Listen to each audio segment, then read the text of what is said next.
let yourself soften into wherever you are right now. Feel the weight of your body sinking a little more deeply into the surface beneath you. Take a slow, easy breath in, and as you let it go, release just a little more of the day that has passed. There is nothing you need to do right now, nowhere you need to be. Nothing that requires your attention except this moment, this voice, and the gentle drift of your thoughts. Tonight, we are going to look up.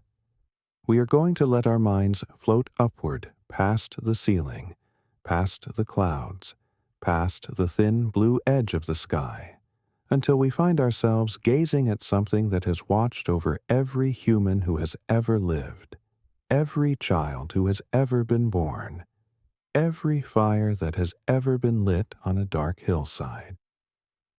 We are going to spend some time with the moon. It hangs there in our sky, close enough to see its craters with a decent pair of binoculars, and yet everything we have learned about it tells us that it is a place of extraordinary hostility. World that our bodies were never built to endure. For decades now, people have dreamed of living there. Engineers have sketched habitats. Scientists have debated water sources and power supplies. Space agencies have announced ambitious programs. And yet, the more we understand the moon, the more clearly we see that it will never truly be a human home. That's what we're going to explore tonight. Not as a discouraging conclusion, but as a journey through one of the most fascinating and alien places within reach of our imagination. We'll travel through time and science and wonder, and by the time this episode ends, you may find yourself drifting off with a new appreciation for the ground beneath you, the air around you, and the warmth of the world that made you. Before we begin, if you find that the Science Pillow is the kind of companion you want for your nights, a soft, curious voice to carry you toward sleep on the wings of real science, please take a moment to hit the like button and subscribe. It takes just a second, and it means everything to this channel. Every subscriber is another person who gets to end their day with wonder instead of worry. Now, settle in. Let's go to the moon. Part 1. The Moon in Human History and Culture. There is something almost impossible to quantify about the way human beings relate to the moon. It is not quite like our relationship with anything else in the natural world. The sun gives us life and light, and we think of it as powerful, remote, occasionally dangerous in its intensity. The stars are points of fire scattered across a field we call the sky, beautiful but remote beyond imagining. But the moon is different. The moon is personal. It is present. It changes and it returns. It disappears and reappears on a rhythm that our ancestors felt in their bones long before they had words for astronomy or physics or orbital mechanics. Our earliest human ancestors, the very first members of our species, Homo sapiens, who walked the African savanna somewhere around 300,000 years ago, would have watched the same moon that looks down on you tonight. They would not have known what it was, not in the scientific sense, but they would have felt its effects. They would have noticed that the tides moved with it, that certain animals behaved differently under its light, that the darkness was less absolute when it hung full and bright above the horizon. They would have used it to count time, because the moon is, in a very real sense, the first calendar. The word month comes from the same ancient root as moon, an etymological connection that tells us how deeply our accounting of time has always been tied to this pale wanderer in the sky. Almost every ancient civilization that has ever existed developed some kind of mythology around the moon. The ancient Egyptians venerated Khonsu, a lunar deity whose name meant traveler, a fitting label for something that seems to journey steadily across the sky each night. In ancient Mesopotamia, in Babylon and Sumer, in the civilizations that gave us the earliest written records we possess, the moon god, Nana, was one of the most important deities in the pantheon. The Sumerians observed the moon so carefully that they developed a remarkably sophisticated understanding of its cycles, able to predict lunar eclipses with considerable accuracy using purely observational methods, without any of the mathematical tools we take for granted today. They noticed that the moon followed a pattern of approximately 29.5 days from one full moon to the next, a rhythm they called a synodic month, and they built their calendars around it. In ancient Greece, the moon had multiple divine associations. Selene was the goddess of the moon itself, often depicted riding a silver chariot across the night sky, pulled by 2 white horses or oxen. But Artemis, the goddess of the hunt and the wilderness, was also associated with the moon, particularly with its crescent phase. And Hecate, the goddess of magic, crossroads, and the dark of night, was linked to the new moon, that 3-day period when no moon is visible at all. The Greeks were also the first to make serious scientific progress on understanding the moon. Around the 3rd century BCE, the mathematician and astronomer Aristarchus of Samos made an ingenious geometric argument to estimate the distance to the moon. Using observations of lunar eclipses, he concluded that the moon was approximately 20 times the distance of the sun from Earth. Wildly inaccurate by modern standards, but astonishing as an act of reasoning from simple observations. It was another Greek thinker, Hipparchus, working around 150 BCA, who used the geometry of lunar eclipses far more precisely to estimate the moon's distance at about 60 Earth radii, which is remarkably close to the actual value of about 60.5 Earth radii. He achieved this level of accuracy with nothing but careful observation and geometry. No telescopes, no spacecraft, no computers. Just the enduring human impulse to look at something beautiful in the sky and ask the question, how far away is that, exactly? In East Asian traditions, the moon holds a particularly tender place. In Chinese culture, the Mid-Autumn Festival, sometimes called the Moon Festival, is one of the most important celebrations of the year, a time for families to gather and eat mooncakes and look up at the full harvest moon together. The festival is associated with the legend of Chang'e, a woman who drank an elixir of immortality and floated up to the moon, where she lives to this day in a lunar palace, accompanied by a jade rabbit.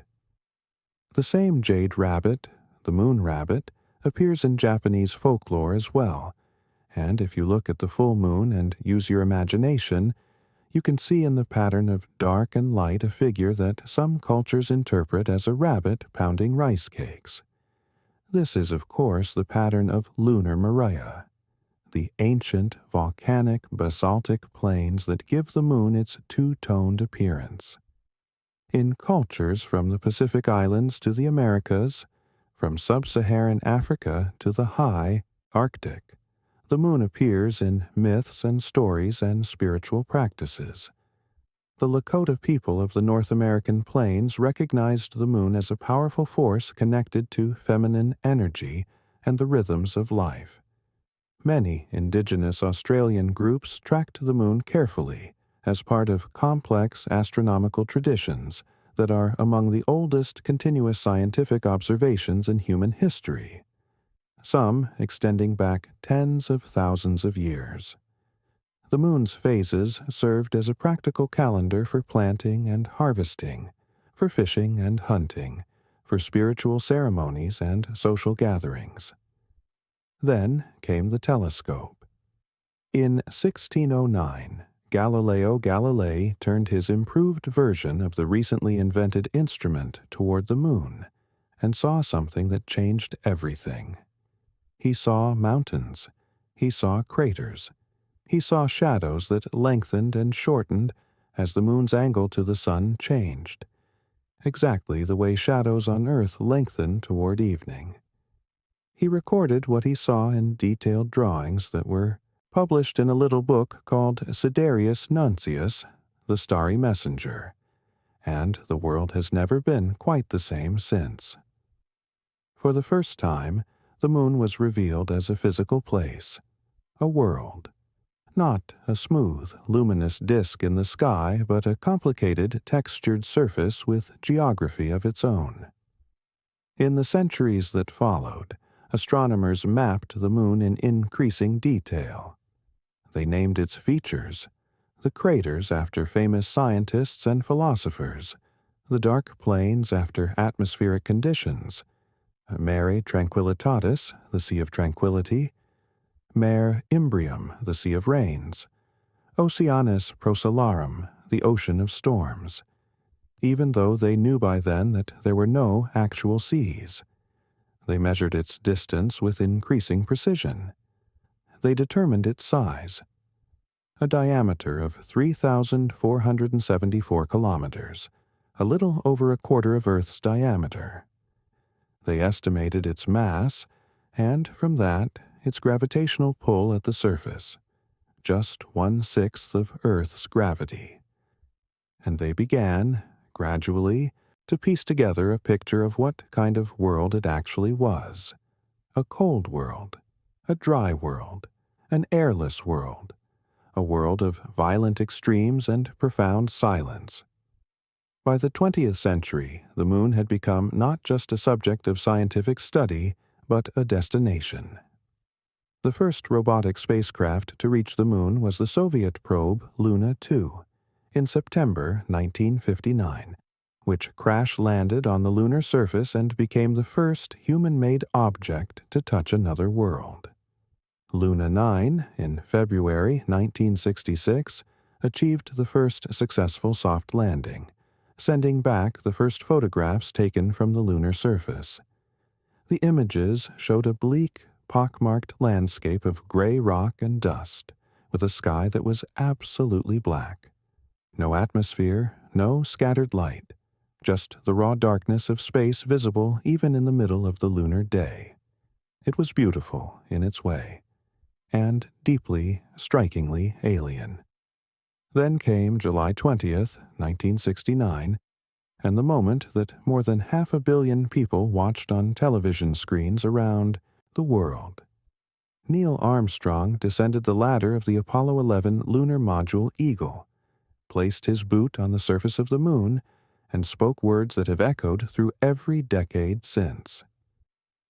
That's one small step for man, one giant leap for mankind. He was wrong about the grammar, or the audio crackled and swallowed the A he says he spoke, but the sentiment was right. For all of human history, the moon had been something to look at, to wonder at, to worship and navigate by. Now a human being was standing on it. 11 more astronauts followed Armstrong over the next 3.5 years during the Apollo missions that concluded with Apollo 17 in December 1972. They brought back approximately 382 kilograms of lunar rock and soil. They drove a rover across the lunar surface. They set up scientific instruments that radioed data back to Earth for years afterward. They bounced lasers off retroreflectors they left behind, measurements still being made today, which tell us that the moon is slowly moving away from Earth at a rate of about 3.8 centimeters per year. They described what they found in their technical debriefs: the extraordinary silence, the blackness of the sky, the sharp brightness of the sun unfiltered by any atmosphere, the surprisingly beautiful desolation of a world where nothing had ever lived or walked or grown. And one of them said something that has stayed with me. Apollo 17 Commander Gene Cernan, who was the last human to walk on the moon, said this in his technical debrief. "I think dust is probably one of our greatest inhibitors to a nominal operation on the moon. I think we can overcome other physiological or physical or mechanical problems except dust." He had no idea, in that moment, how profound a scientific statement he was making. Decades of research since have confirmed that he was right. The dust is one of the most serious problems. But it is far from the only one. Part 2. How the Moon Was Born.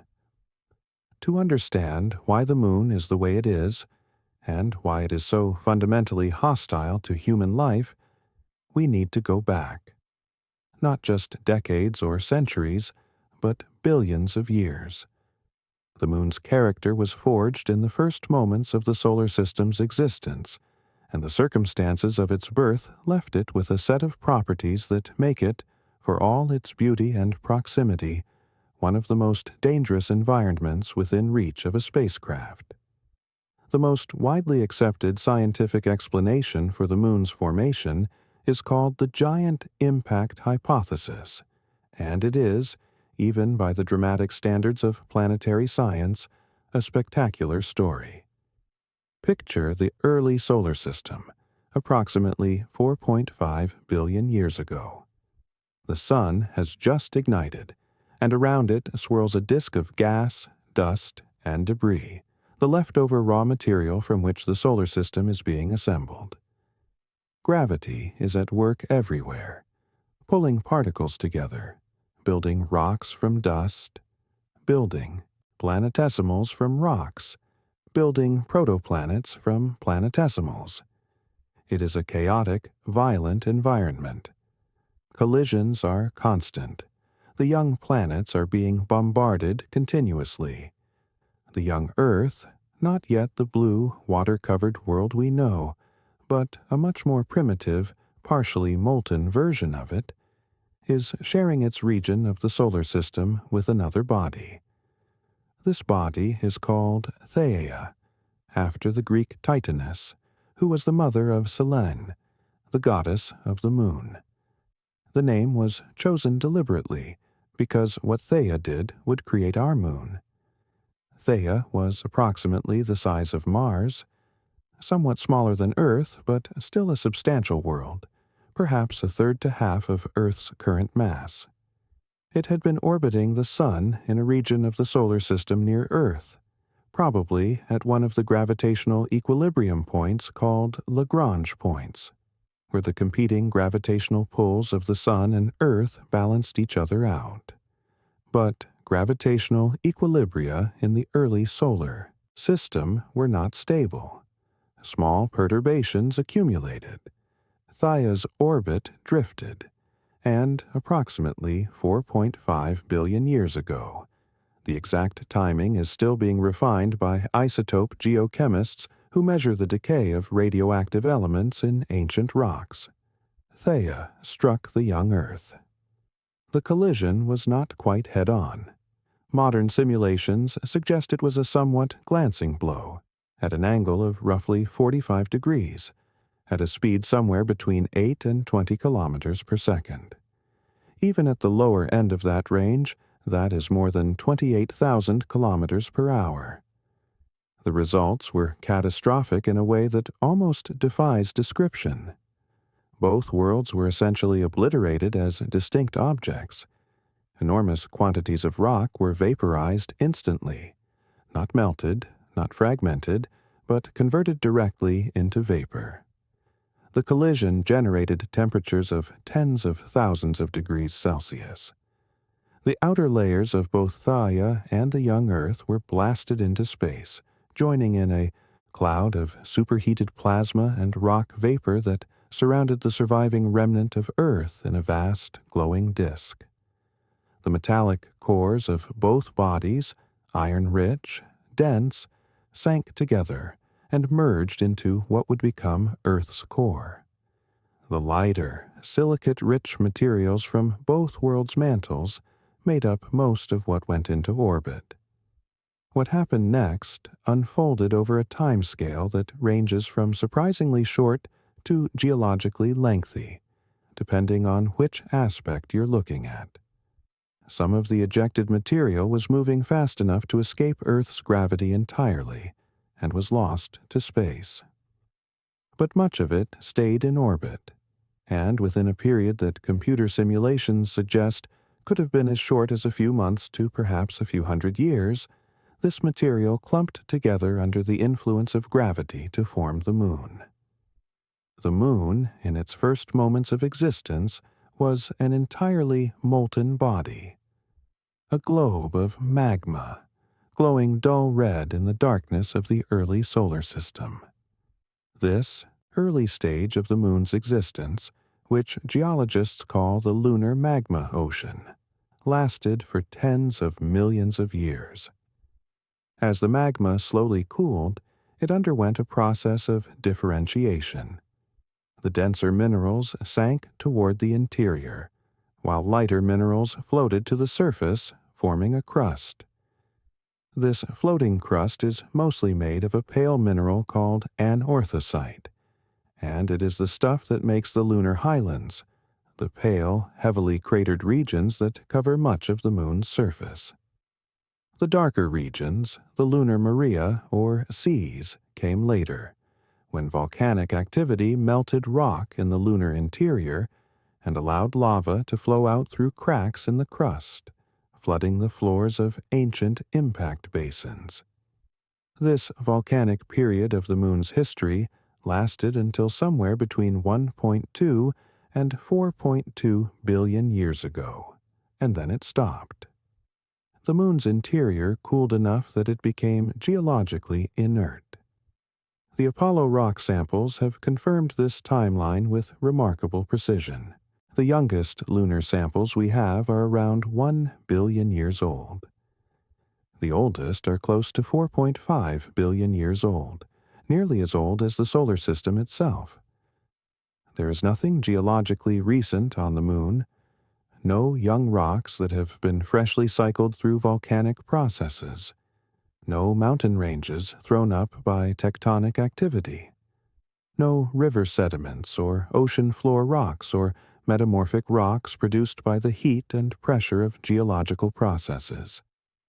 Everything on the Moon is ancient. The absence of geological activity is deeply connected to the Moon's other major deficiency. It has no global magnetic field. On Earth, the rotation of our planet's liquid outer core generates a powerful magnetic field that extends far into space, forming a protective bubble called the magnetosphere. This magnetosphere deflects most of the charged particles streaming from the Sun in the solar wind, as well as high-energy cosmic rays from deeper space. The Moon's core, by contrast, is too small, too cold, and apparently not rotating in the right way to generate a significant planetary magnetic field. It did have one once. Early in its history, the Moon appears to have had an active magnetic field generated by an internal dynamo.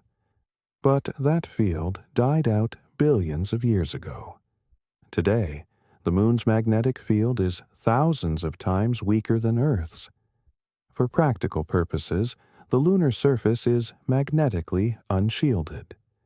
The Moon's great size relative to Earth, it is the largest moon relative to its host planet in the entire solar system, with the exception of Pluto and Charon, also carries implications that run deeper than simple scale. The giant impact that created the Moon stripped away much of the volatile material that might otherwise have remained on the lunar surface. Volatiles are substances that evaporate at relatively low temperatures: water, carbon dioxide, nitrogen, ammonia, various organic compounds. The enormous heat of the impact drove most of these substances away from the Moon's forming mass. This is why the Moon is so incredibly dry compared to Earth, why it lacks the oceans and rivers and water vapor that make our planet's surface so dynamic and so hospitable to life. The Moon's relatively small mass, it is about 1/80th the mass of Earth, also means that it cannot hold on to an atmosphere effectively. Even if you placed a thick atmosphere on the Moon tomorrow, the combination of the Moon's weaker gravity and the continuous bombardment of solar wind particles would gradually strip that atmosphere away over millions of years. Some molecules would simply achieve escape velocity and drift off into space. Others would be ionized by solar radiation and swept away by the solar wind. Earth can maintain its atmosphere partly because of its stronger gravity and partly because its magnetic field deflects the most energetic particles of the solar wind. Without both of those protective systems, an atmosphere cannot persist over geological time. What makes the Moon's geological history even more remarkable is the period known as the Late Heavy Bombardment, which occurred approximately 3.9 to 4.1 billion years ago. During this period, the exact causes of which remain debated but may involve a reshuffling of the outer planets' orbits. The inner solar system was pummeled by an intense rain of asteroids and comets. The Moon records this bombardment clearly in its geology, because unlike Earth, it has no mechanism to erase the evidence. The great impact basins that we can see from Earth, Mare Imbrium, Mare Serenitatis, the South Pole Aitken Basin, were carved out during this era of intense bombardment. The South Pole Aitken Basin, on the Moon's far side, is approximately 2,500 kilometers in diameter and 8 kilometers deep, making it one of the largest confirmed impact craters in the solar system. The same rain of impacts struck Earth as well, but plate tectonics and erosion have erased most of the evidence from our planet's surface. After the late heavy bombardment ended and the largest impacts became less frequent, the Moon settled into the geological quietude that has persisted ever since. Occasional volcanism continued to flood the Great Basins with lava until roughly 1.2 billion years ago, creating the dark lunar Maria. Then even that activity stopped. For the last billion years, the Moon has changed essentially only through the slow, steady process of micrometeorite impact gardening. The constant churning and pulverizing of the surface soil by tiny impactors that grind the regolith ever finer, turning what was once solid rock into the powdery, sharp, glass-laden dust that would prove so troublesome to the Apollo astronauts. So, by the time the Moon's violent youth was over, by the time the magma ocean had solidified, the volcanic era had concluded, and the surface had settled into the heavily cratered, dusty landscape we see today. It had become a world without air, without liquid water, without magnetic protection, and without the internal geological activity that continually refreshes and recycles the surfaces of geologically active worlds like Earth. It had become, in essence, a fossil world, a record of the early solar system preserved in ancient rock, frozen in a state of geological silence that has persisted for more than 1 billion years. This geological silence is actually part of what makes the Moon scientifically invaluable.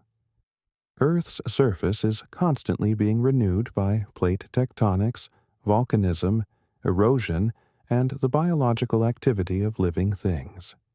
The oldest rocks on Earth's surface are only about 4 billion years old, and most surface rocks are far younger. The Moon, by contrast, preserves rocks and terrain features from the first few 100 million years of the solar system's history, a period that has been almost entirely erased from Earth's geological record. In this sense, the Moon is a time capsule, holding within its ancient craters and rock formations information about conditions in the inner solar system during the period when life first appeared on Earth. But we are not looking for a time capsule to live in. we are looking for a home.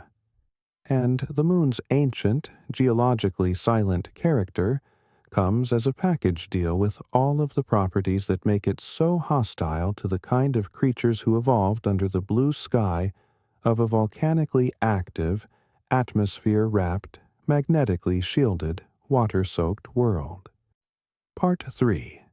The Moon's Extreme Environment, Temperature and Time. Now let us imagine, gently, that you are standing on the lunar surface. Not the cold lunar surface, the sunlit side, somewhere near the equator, at the height of what passes for lunar noon. What would you feel if you could feel it without a spacesuit? The answer is something so far beyond anything in ordinary human experience that it requires careful thinking to grasp. The temperature at your feet, on the bare rock of the regolith, would be approximately 127 degrees Celsius. That is 260 degrees Fahrenheit. Hot enough to boil water with room to spare. Hot enough to cook food efficiently. The rock beneath you would radiate this heat upward even as the sun blazed unfiltered from directly above. There is no atmosphere to scatter the sunlight, no clouds to provide shade, no breeze to carry heat away from the surface. Just the full, undiffused power of a star at a distance of approximately 150 million kilometers, beating down on rock that has nowhere to put that energy except to absorb it. Now imagine you step into the shadow of a nearby crater rim, just a few meters away. The temperature does not drop gradually, the way it might in an earthly desert where the air acts as a thermal buffer, carrying warmth with it as it flows. On the moon, there is no air to carry heat. The transition from sunlight to shadow is immediate and brutal.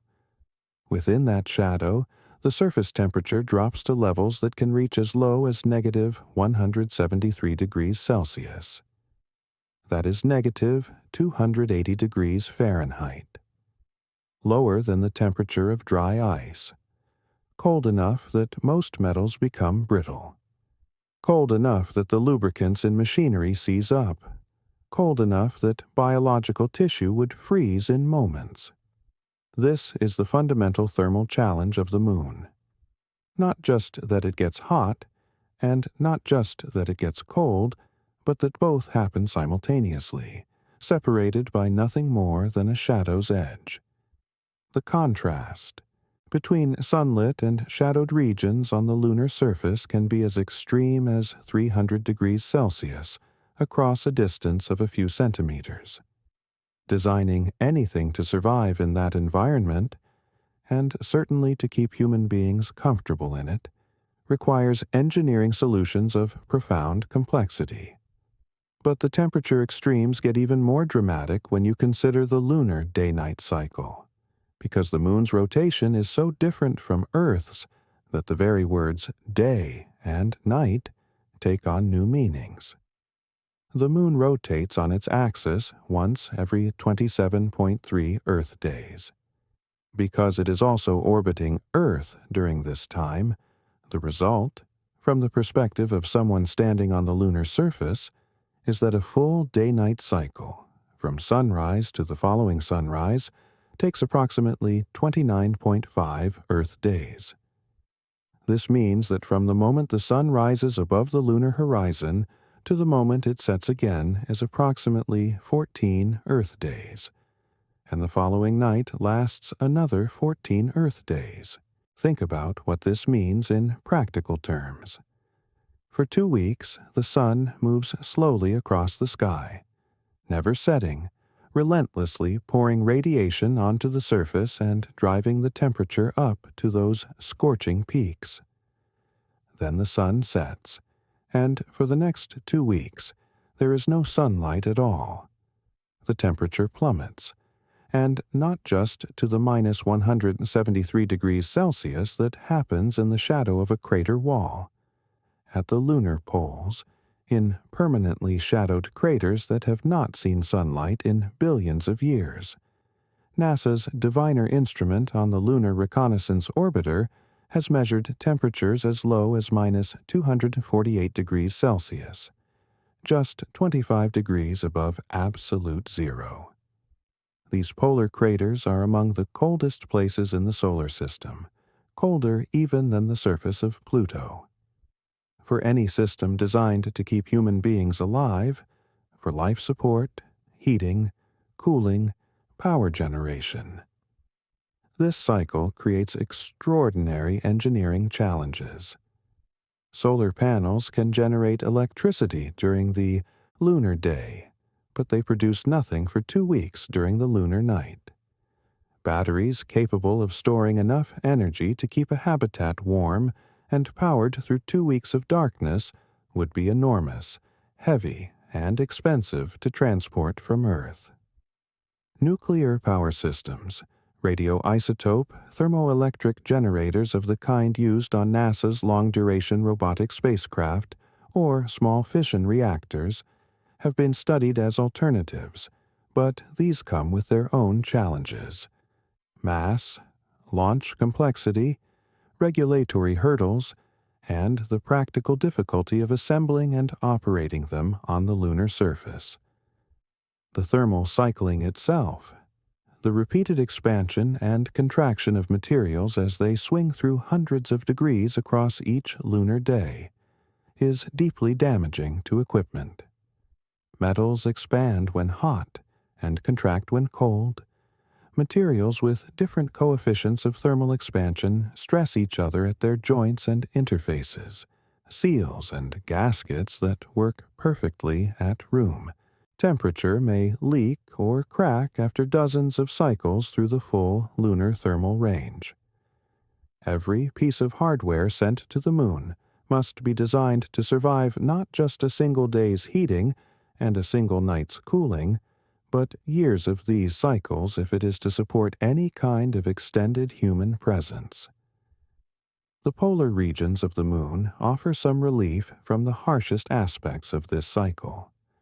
Because the moon's axis of rotation is tilted by only 1.54 degrees from the perpendicular to its orbital plane, compared to Earth's 23.5-degree tilt, the Sun near the lunar poles stays very close to the horizon at all times.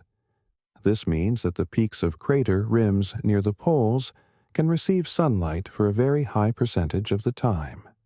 Some ridges and peaks near the lunar south pole receive sunlight for more than 80% of the lunar day-night cycle, while the crater floors immediately adjacent are permanently shadowed.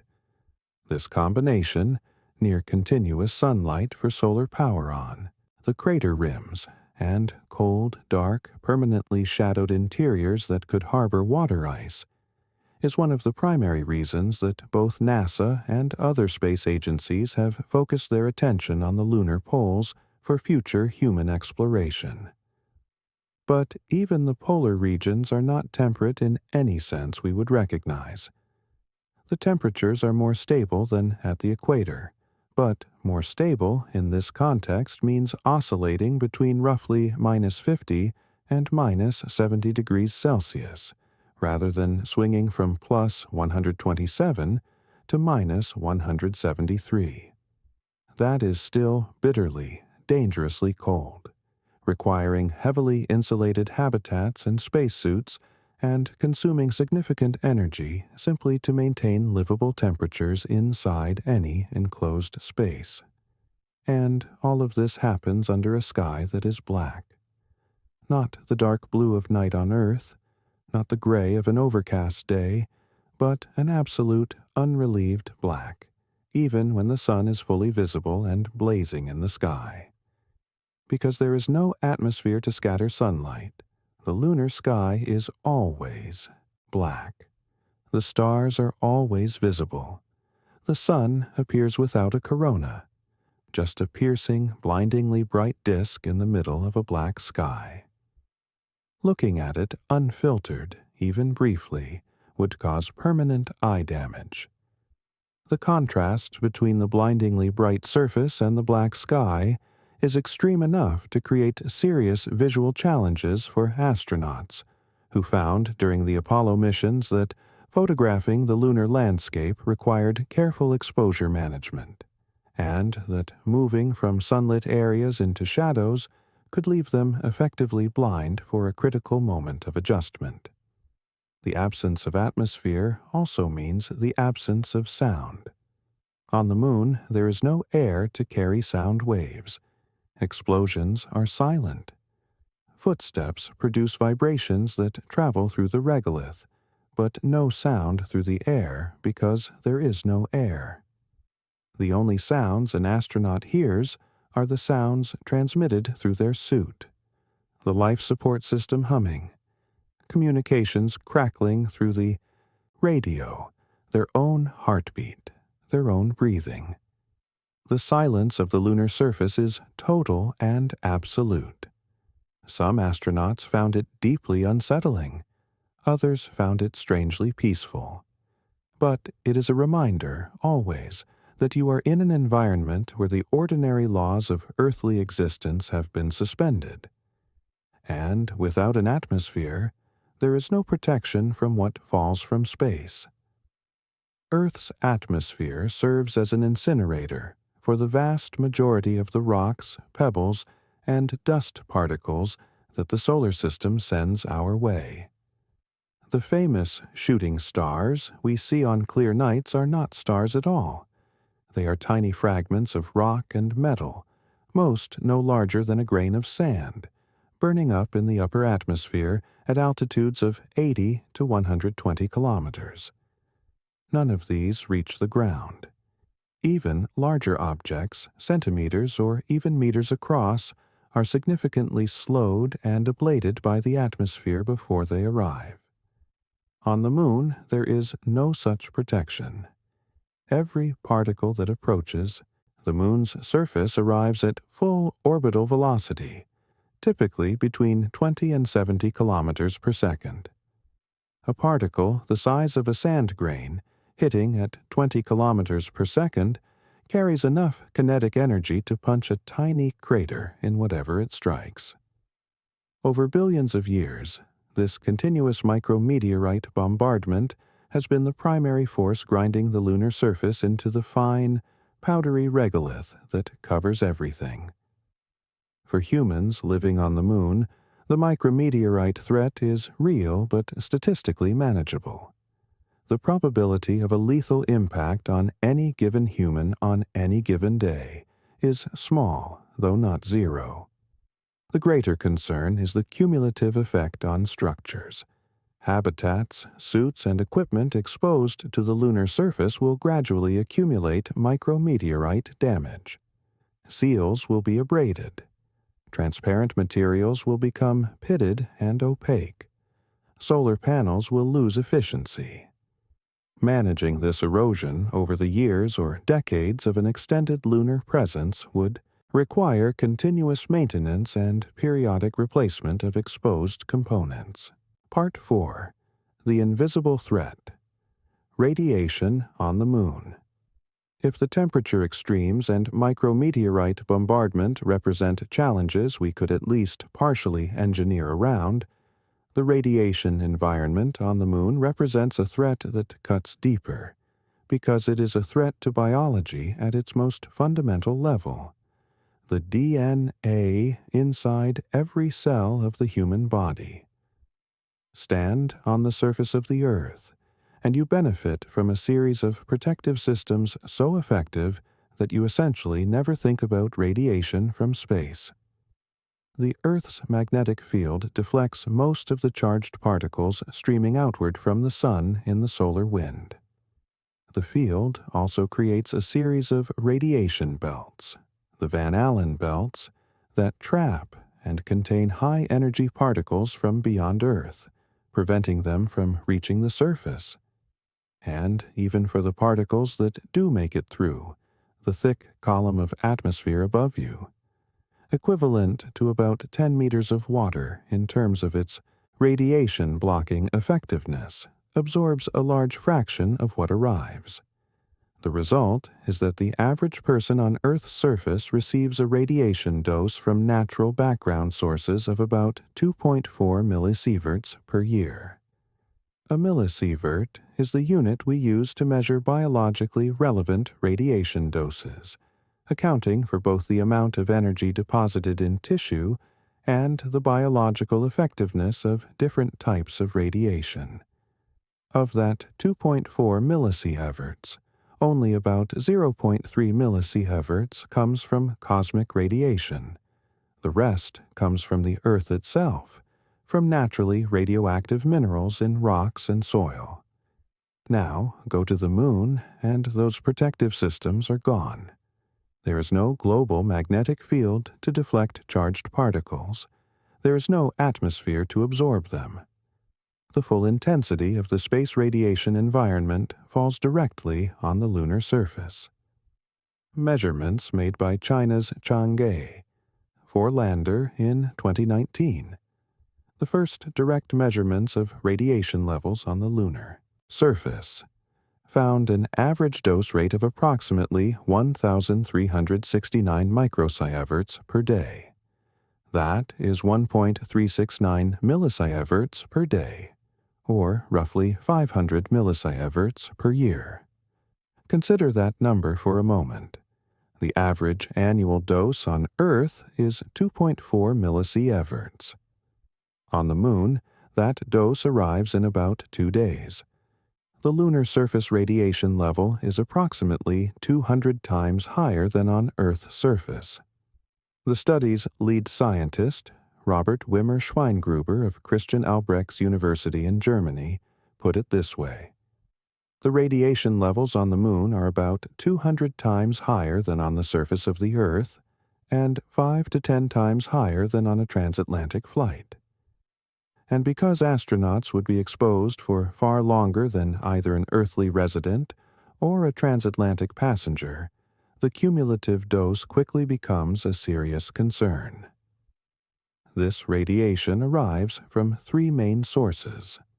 First, there are galactic cosmic rays, extremely high-energy charged particles, primarily protons and helium, nuclei, that arrive from outside the solar system. They were accelerated to enormous energies by the shock waves of supernova explosions and other violent events in our galaxy. And they travel through the interstellar medium at velocities close to the speed of light. The energies involved are extraordinary. Some galactic cosmic rays carry as much energy as a baseball thrown at 90 miles per hour, concentrated into a single subatomic particle. This means they are extraordinarily penetrating. They can pass through meters of rock or metal or water. No practical amount of shielding can stop the most energetic of them entirely. Thick shielding can help, because the cosmic rays do lose energy as they pass through matter, and because they trigger secondary cascades of less penetrating radiation. But there is no simple engineering fix that eliminates galactic cosmic rays as a hazard.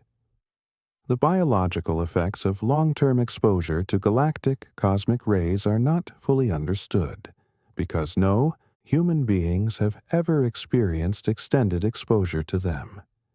The Apollo astronauts spent at most a few weeks beyond the protection of Earth's magnetic field, and their total doses were significant, but not catastrophic. A common observation among Apollo astronauts was seeing flashes of light even with their eyes closed in the darkened spacecraft. These flashes, which occur even inside a closed spacecraft, are caused by individual heavy cosmic ray nuclei passing through the retina and triggering a visual response. It was harmless in the short term, a curiosity more than a concern. But over months or years of exposure, galactic cosmic rays have been linked in research studies to increased risks of cancer, cataracts, cardiovascular disease, neurological changes, and cognitive impairment. The second radiation source is solar particle events, also called solar energetic particle events, or SEPs. These are bursts of high-energy particles produced by powerful explosions on the Sun's surface, called solar flares and coronal mass ejections. When a major solar flare occurs, it can release more energy in a few hours than the Sun emits in normal solar wind over millions of years.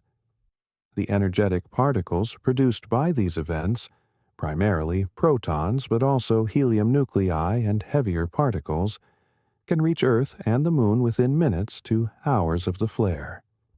And, unlike galactic cosmic rays, which are relatively constant, solar particle events are unpredictable.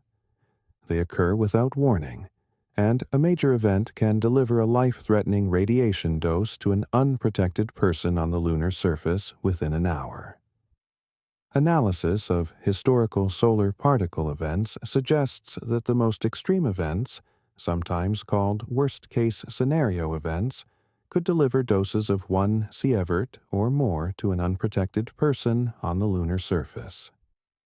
1 sievert is the threshold at which we begin to see symptoms of acute radiation sickness: nausea, fatigue, immune suppression, reduced blood cell counts. Higher doses, several sieverts over a short period, can be lethal. The Apollo astronauts were extraordinarily lucky in this respect. No major solar particle event occurred during any of the 6 Apollo landing missions. Had one occurred, the thin aluminum walls of the lunar module would have provided minimal protection, and the mission would have been extremely dangerous. A third source of radiation is the interaction of cosmic rays and solar particles with the lunar soil itself. When high-energy particles hit the mineral grains in the regolith, they produce secondary radiation, particularly neutrons and gamma rays, that adds to the overall dose experienced at the lunar surface. This secondary component is one of the reasons that the Chang'e 4 measurements were so valuable. They directly measured both the charged particle radiation and the neutral particle radiation from this secondary source. There is one final source of radiation that deserves mention: the lunar surface itself. The mineral materials in the lunar regolith contain naturally radioactive elements: potassium-40, uranium, thorium, and others that decay over billions of years and emit gamma radiation in the process. Certain regions of the Moon are particularly enriched in these elements, in geological formations called creep, an acronym for potassium, K, rare earth elements, and phosphorus, that are remnants of the last liquid rock to crystallize from the ancient lunar magma ocean. The radioactivity from creep is not dramatically higher than what one finds in granite buildings on Earth, but it adds a small additional component to the already elevated radiation environment of the lunar surface. For anyone planning an extended stay on the Moon, weeks, months, or the years required for true permanent habitation, the cumulative radiation dose is one of the most serious concerns. NASA's current radiation dose limits for astronauts are set at 600 millisieverts for the career lifetime of a male astronaut and 400 millisieverts for a female astronaut, reflecting the higher cancer sensitivity of certain female tissues. At the lunar surface, dose rate of approximately 500 millisieverts per year. An astronaut would approach the male lifetime limit in just over a year and exceed the female lifetime limit in under a year. This means that long-duration lunar residence would be chronically exceeding the limits we currently consider acceptable for occupational radiation exposure. Shielding can help. If you could place lunar regolith, the soil itself, approximately 2 to 3 meters thick over a habitat, the radiation dose inside would be significantly reduced.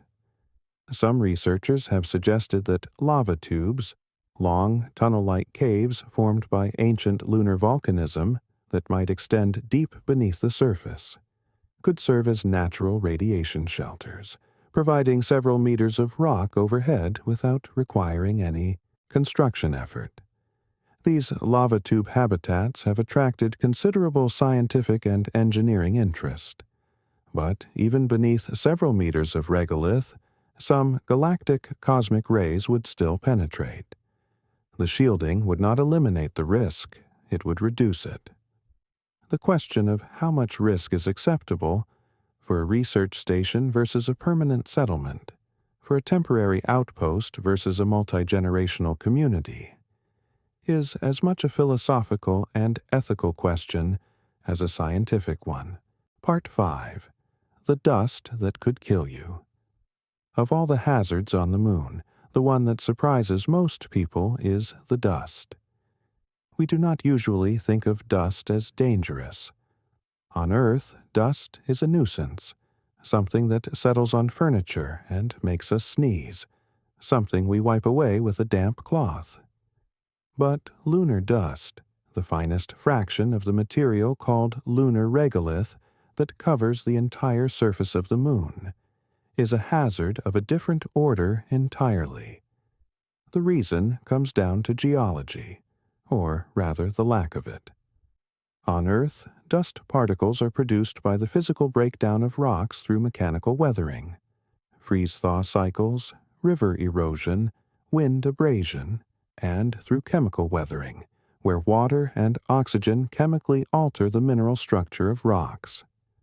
The key result of all these weathering processes is that dust particles on Earth are relatively rounded. They have had their sharp edges worn down by the constant physical and chemical interactions they have experienced over thousands or millions of years. Think of beach sand. Pick up a handful, and the grains, while individually tiny, are smooth enough that you can run them through your fingers without discomfort. Lunar dust is nothing like beach sand. The moon has no liquid water, no chemically reactive atmosphere, no frost and thaw cycles. The only weathering processes that operate on the moon are the physical impacts of micrometeorites and the bombardment of solar wind particles, and these processes do not round and smooth the dust grains. They fragment and shatter them. The result is that lunar dust particles, viewed under a microscope, are extraordinarily jagged and angular. Many of them have glass-like edges produced by the rapid heating and cooling of rock material during micrometeorite impacts. They look, at a microscopic level, like tiny shards of broken glass. And they are tiny. The finest fraction of lunar dust consists of particles smaller than a few micrometers, small enough to penetrate deep into the airways of the lungs.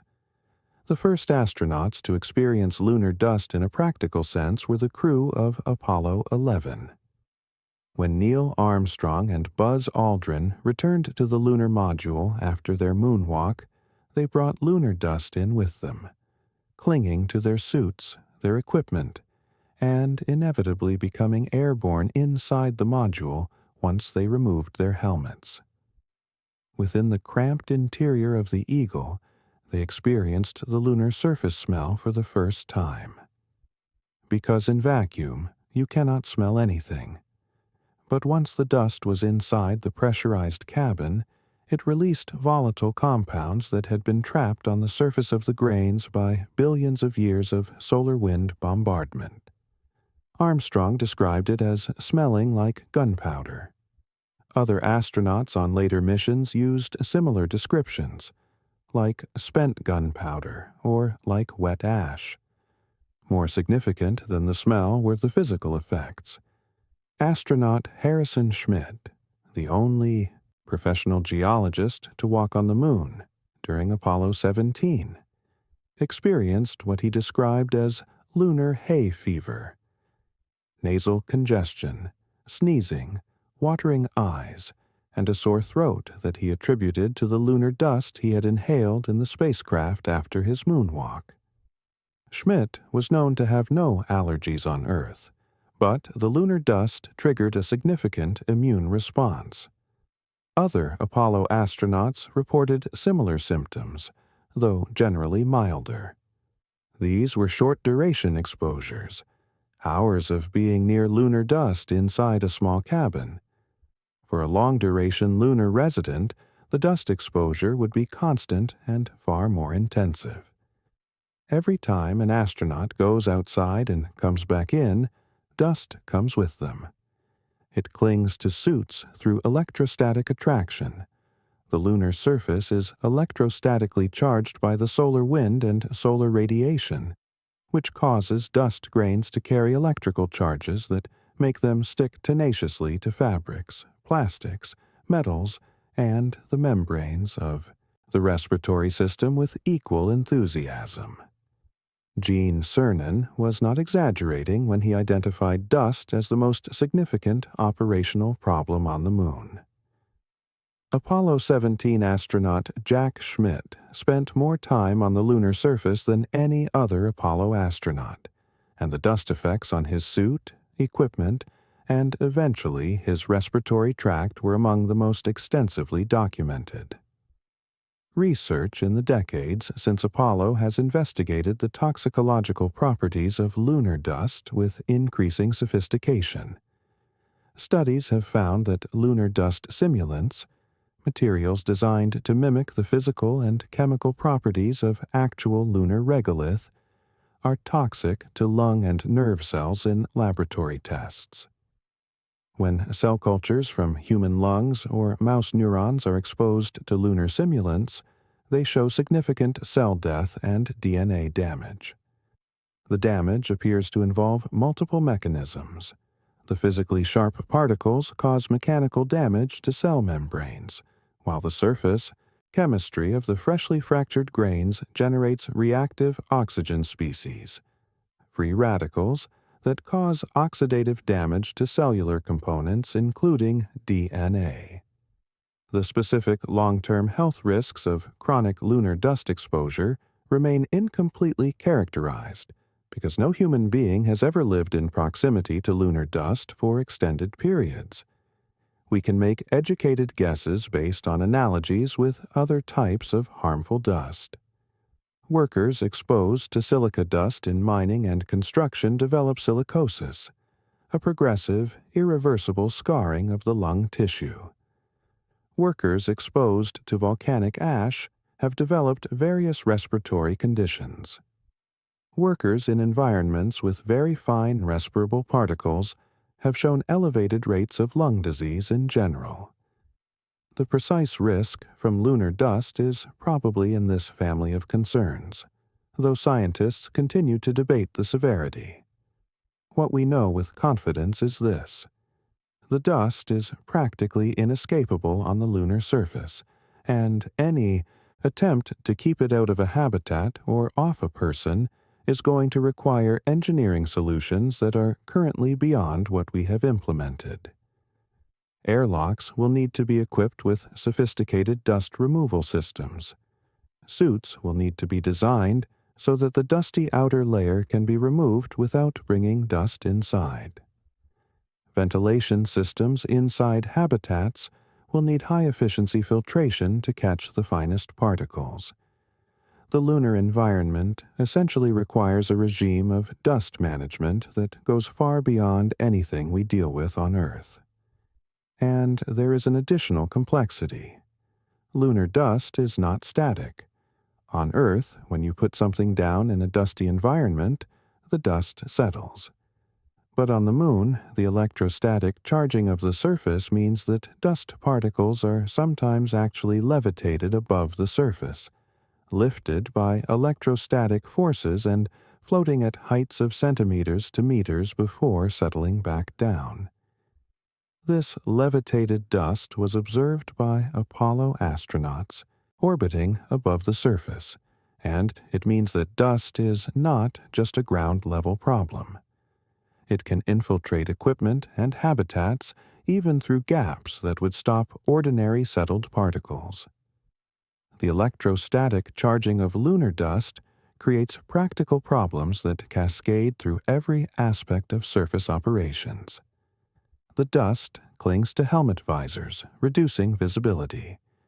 It clings to solar panels, reducing power output. It infiltrates mechanical systems, the joints of spacesuit gloves, the bearings of rotating equipment, the seals of pressure valves. During the Apollo missions, the dust quickly coated everything it touched. By the end of their moonwalks, the suits of Apollo astronauts were so thoroughly coated with dust that their original white color was obscured. Jack Schmidt's suit during Apollo 17 was so coated that in photographs taken late in the mission, he looks as though he was carved from the lunar surface itself, the same gray-brown color as the regolith underfoot.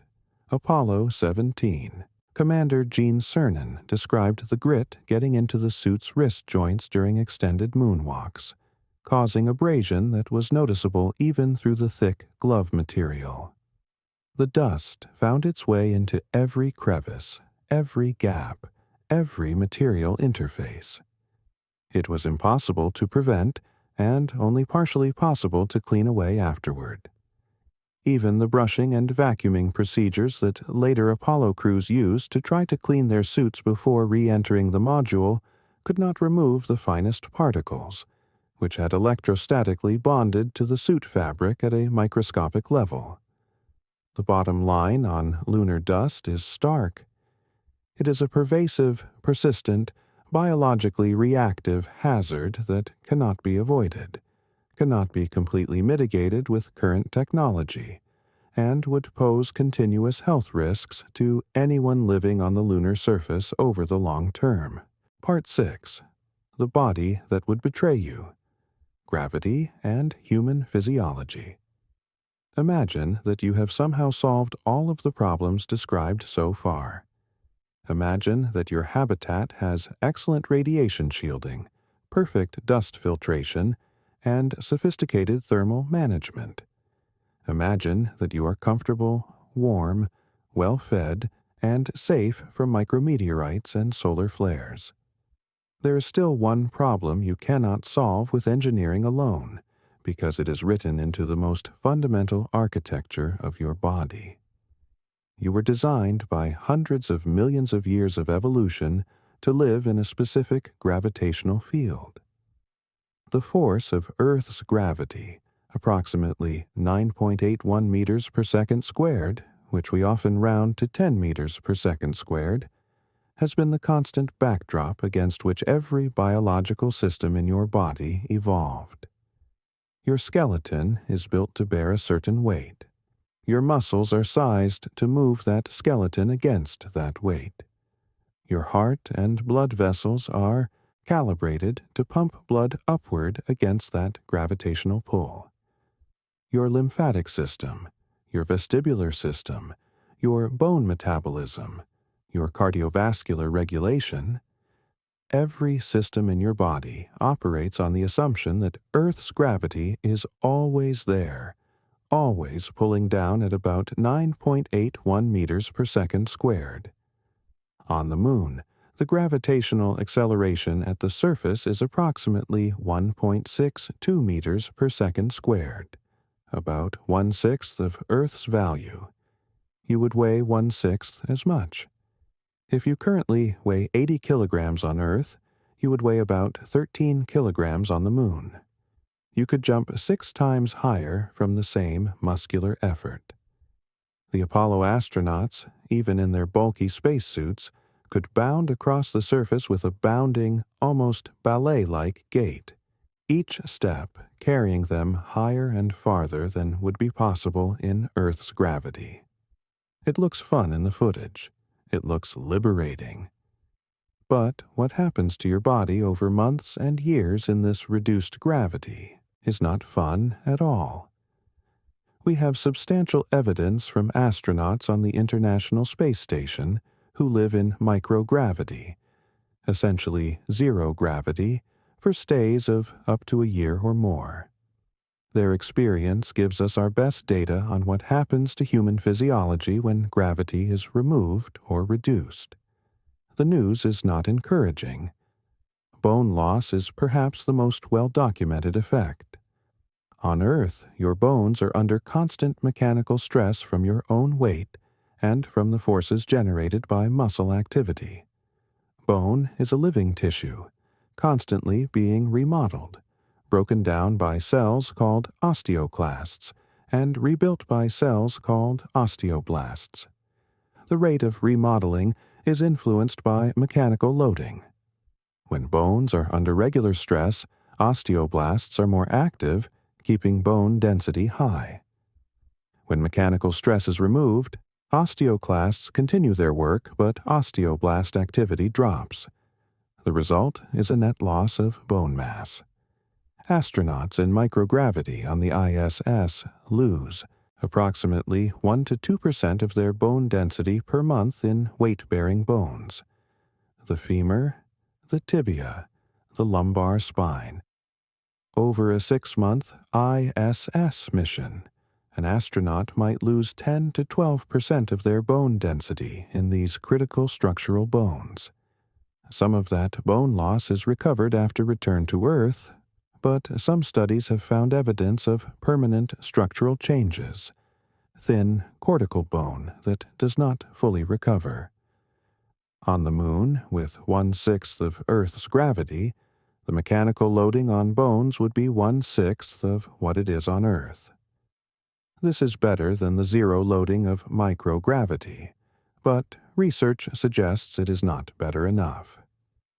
Experts in space medicine predict that 1/6 gravity would not provide sufficient mechanical stimulus to prevent the progressive bone loss that astronauts experience.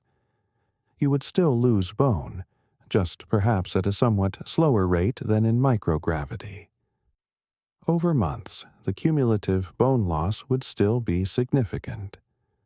Over years, it would be severe. Muscle atrophy proceeds similarly. In microgravity, without the constant requirement to work against gravity, muscles, particularly the postural muscles of the legs, lower back, and core, begin to waste away at a rate that can reach 20% loss of muscle mass in a single month. Exercise on the ISS is mandatory for precisely this reason. Astronauts spend 2 hours per day on the treadmill, stationary bike, and resistance exercise devices just to slow, not stop, the muscle loss. Even with 2 hours of daily exercise, significant muscle mass is lost during long-duration missions. In lunar gravity, the situation would be somewhat better. You would be walking and moving in a gravitational environment, which provides some exercise.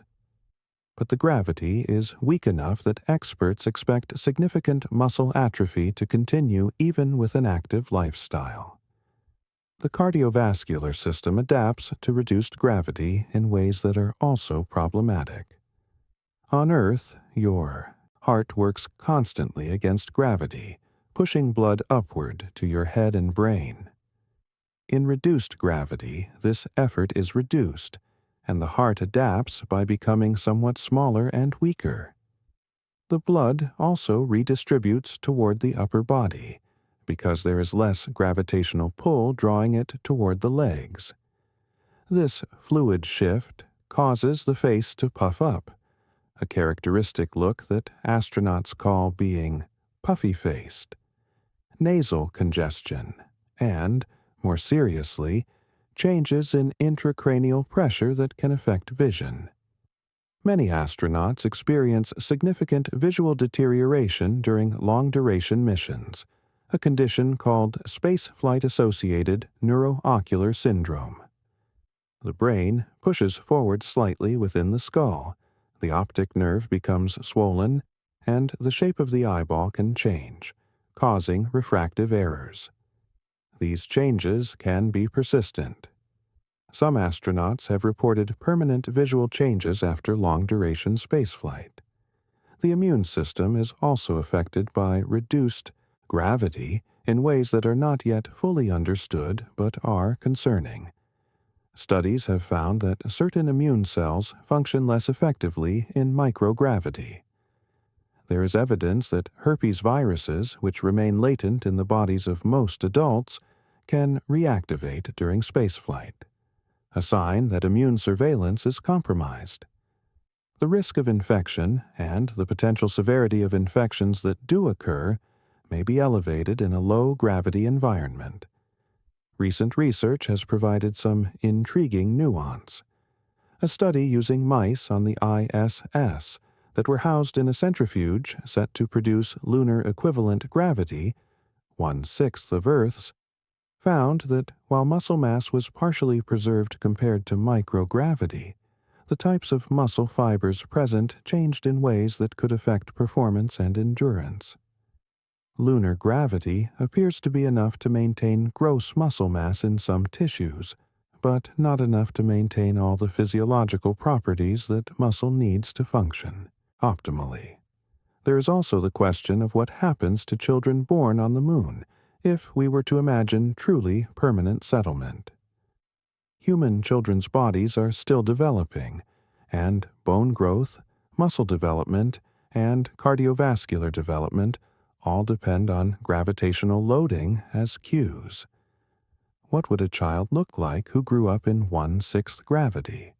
Would their bones be appropriately dense? Would their muscles be strong enough to function if they ever visited Earth?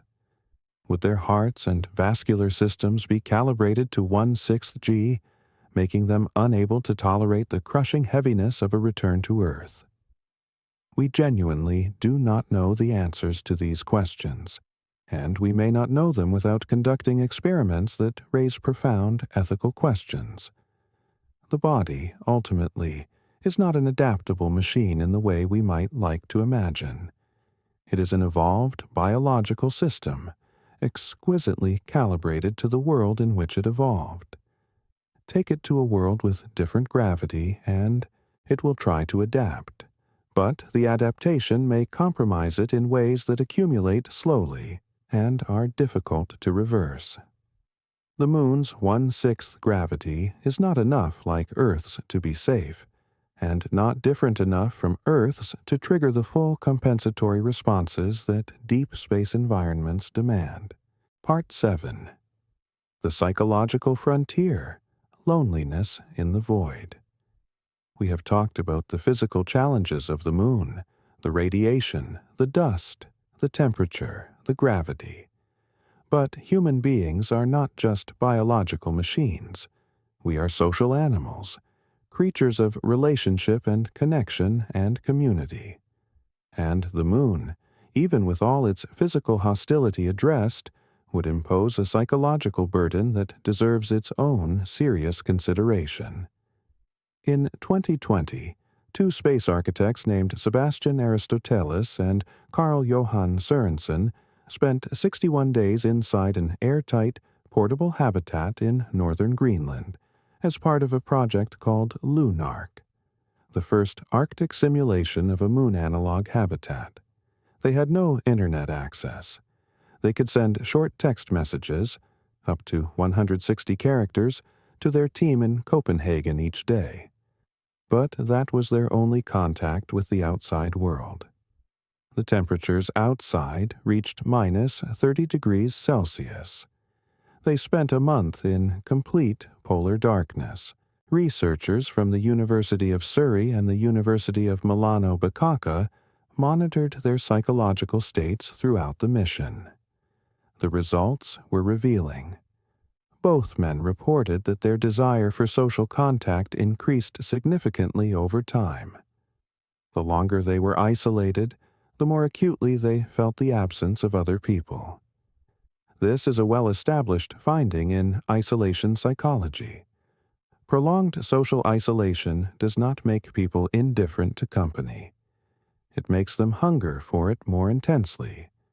Negative feelings, including alienation, depression, helplessness, and unworthiness, were present, but did not escalate in the way some researchers had feared, particularly when the participants engaged in leisure activities, talked openly about personal matters, and practiced intentional well-being routines. But the baseline fact remains. Two people alone in an extreme environment, felt the psychological weight of their isolation more with each passing week. Now, scale that to the moon. Imagine not 2 weeks or 2 months, but 2 years. Imagine not a simulated Arctic habitat in Greenland, difficult but ultimately connected to the same planet as everyone you have ever loved, but an actual outpost 384,400 kilometers from Earth. The physical distance is only one dimension of the separation. On Earth, even in the most remote locations, there is an immediate connection with the wider world through radio, internet, and the knowledge that emergency help could arrive within hours. On the Moon, communication with Earth has a one-way delay of about 1.3 seconds. Not enough to be disruptive in conversation, but enough to remind you constantly that you are not anywhere near home. And emergency help, in any meaningful sense, cannot arrive. If something goes seriously wrong, a medical emergency, a structural failure, an equipment malfunction, you and your crewmates are on your own. There is no rescue ship that can reach you within days. There is no emergency room. There is no off switch that brings you back to the safety of Earth. NASA's Human Research Program identifies behavioral conditions and psychiatric disorders as one of the 5 major risks of human spaceflight, alongside radiation, isolation, distance from Earth, and physical deconditioning. Prolonged isolation and confinement have been associated with increased risks of anxiety, depression, interpersonal conflict, impaired decision-making, and disrupted sleep. These effects have been observed not only in actual spaceflight but in ground-based simulations, including a series of experiments where volunteers lived in isolated habitats for months at a time, cut off from normal social contact. As the duration increases, the psychological weight increases with it. There is also the matter of communication and the particular weight of cultural disconnection. On the Moon, communication with Earth has a one-way light travel time of approximately 1.3 seconds. So, any conversation has a 2.6-second round-trip delay. This is livable, but it means real-time conversation feels slightly stilted, slightly artificial, a reminder with every exchange that you are not quite in the same world as the people you are talking to. Video calls would have that characteristic pause. Your words reaching Earth, a pause, the response beginning. Another pause, the response arriving. Over weeks and months, this subtle dislocation could become psychologically significant.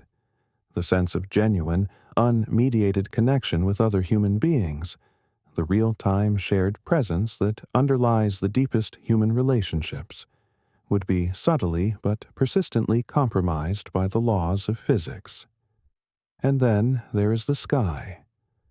On Earth, the sky is a constant presence in human experience, blue during the day, deepening to indigo at twilight, scattered with stars at night, traversed by clouds and birds and aircraft and the changing light of seasons. The sky is an endless visual environment that provides a sense of openness, of connection to a larger world that we take entirely for granted. On the Moon, if you could somehow look at the sky directly, without a visor, without the blinding presence of the sun to worry about, it would be black. Always, permanently, unvaryingly black. Even at high noon, with the sun blazing at full intensity, the sky is black, because there is no atmosphere to scatter the sunlight. Stars are visible alongside the sun. There is no blue, no gradient, no softening of the light at the horizon, no dawn or dusk in any recognizable sense. Just the harsh binary of brilliant sunlit surface and absolute black sky. For a human being who has evolved over millions of years in the rich, variable visual environment of an atmosphere-wrapped world, this uniform blackness overhead might become, over months, a source of subtle psychological attrition. Researchers studying the importance of windows and views for astronaut well-being have found that visual access to the outside environment, even just seeing the blackness of space or the curved limb of Earth, is significant for psychological health. The ability to look out and see something other than the walls of your habitat is not a luxury. It is a genuine psychological need. There is a concept in astronaut psychology called the third quarter phenomenon, a dip in motivation and psychological well-being that occurs roughly 3/4 of the way through a long-duration mission. It is consistent enough to have been named, and it reflects the difficulty of maintaining the psychological resources needed to sustain performance in an isolated, confined environment over many months. The psychological challenges are compounded by the small size of the crew, which means that interpersonal tensions, the kind of frictions that arise between any group of people who spend too much time together in a small space, have nowhere to go. On Earth, you can step outside, take a walk, visit a friend, change your environment. On the Moon, you cannot go outside without suiting up and accepting the full weight of the hostile environment. The habitat is your world, and it is small. There is also the matter of what astronauts and space researchers call cognitive distance, the psychological experience of being genuinely, not metaphorically, far from everything you know. Earth, visible from the Moon as a blue and white disk in the black sky, would be a constant visual reminder of separation. Some astronauts have described the experience of looking back at Earth from space as profoundly moving, the overview effect, a sudden visceral appreciation for Earth's beauty and fragility, and the insignificance of the conflicts and divisions that seem so important from the surface. But sustained distance, sustained separation from the world you know, is a different experience than the sudden illumination of the overview effect. It is a sustained burden, carried day after day after day. None of this means human beings could not adapt to some degree to life on the Moon.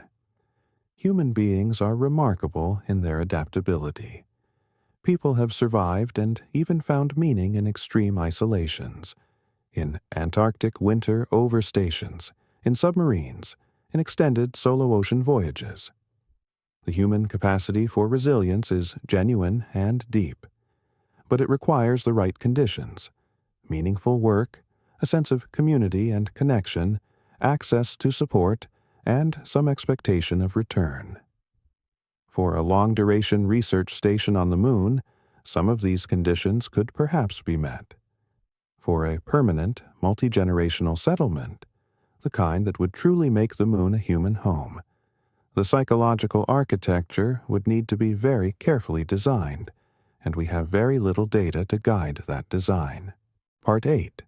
Water, air, food, and energy, the resource problem. Even setting aside radiation, dust, gravity, and psychology, any human presence on the Moon faces a fundamental logistics problem. Almost everything a human being needs to survive, the Moon does not have. Or rather, it has precursors and components of some of those things, locked in forms that require significant energy and technology to unlock. Let us start with water, because water is the most critical resource. The human body needs water for every metabolic process. We need it to drink, to cook with, to maintain personal hygiene, to regulate body temperature. Without water, a human being cannot survive more than a few days.